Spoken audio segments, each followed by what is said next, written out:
11 Amber Alerts issued in New Mexico so far this year, the most recent one last night. While none have been stranger abductions, the primary mission of the Amber Alert, they have all one thing in common. The accused kidnappers were parents or relatives, and none of the children were harmed. KRQE News 13 investigator Ann Perrette pored over each case to see whether the accused kidnappers actually faced any consequences. She also spoke to a researcher who believes the Amber Alert system is being overused. The ding or buzz of your cell phone, our news team interrupting whatever you're watching on TV, signaling a child is in danger. Amber Alerts are intended to disrupt your life because someone kidnapped a child.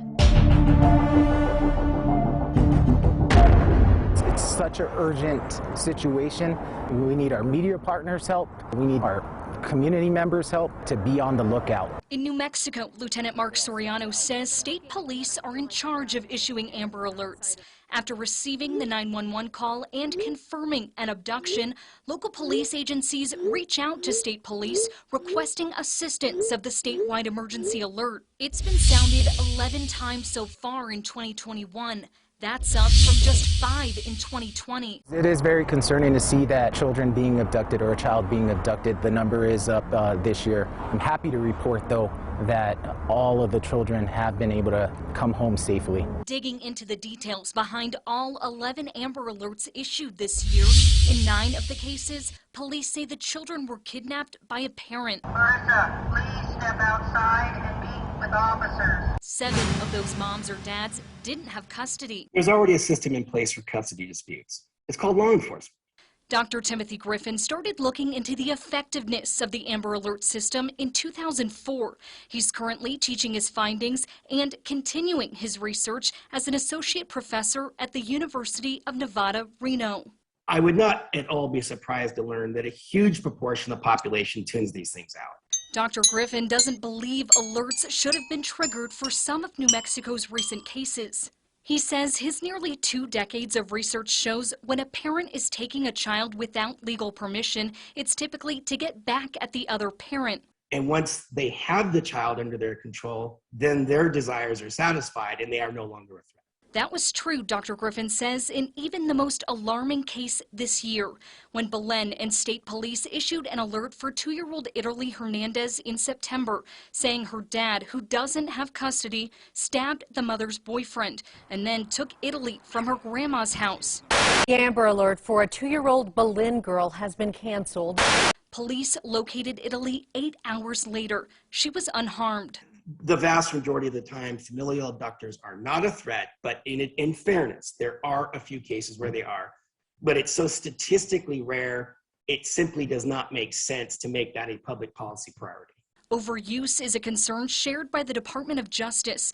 The DOJ's guideline page warns that, quote, overuse of the Amber Alert system will undermine its effectiveness as a tool for recovering abducted children.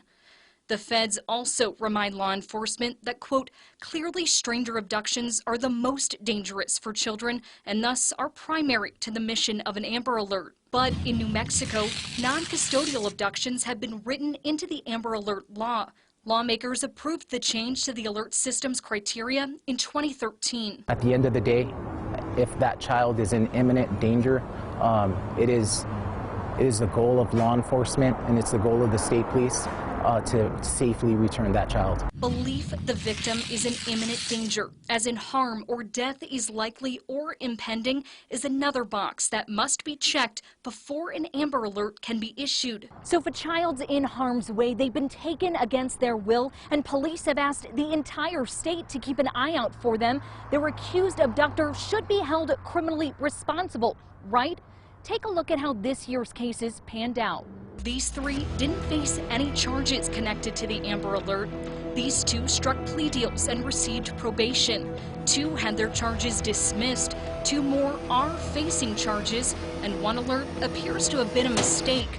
But while Dr. Griffin sees this as more evidence the Amber Alert system is overused, he says it's easy to see why state police would adopt a stance of better safe than sorry. You don't get the benefit of hindsight when you're making that decision when you're working for the New Mexico State Police. They've been put, in my opinion, in an unbelievably difficult dilemma. If it meets the criteria for an Amber Alert, we're not second guessing that.